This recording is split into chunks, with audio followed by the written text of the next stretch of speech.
Hi, Keira from Anton here. Welcome back to our teacher series, where we will show you everything a teacher needs to know about Anton.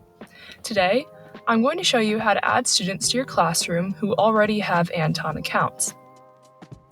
When you first created your group and typed the names of your students, they appear under the Members tab with the word Prepared, appearing under the empty avatar area.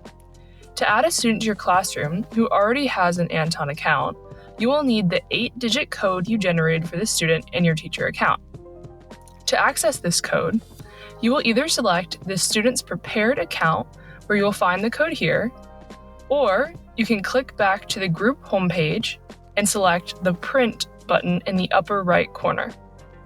Then, your student will open Anton to their homepage. From here, they will toggle to the Group tab and then select Join Group with Code.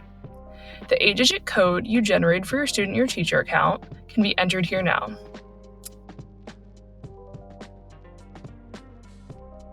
Now, you can see that your student has joined your group with their own account, where their avatar and last activity stat shows here. You're now ready to start assigning exercises. Subscribe to see more step-by-step videos on how to use Anton. I hope this has been helpful. Bye!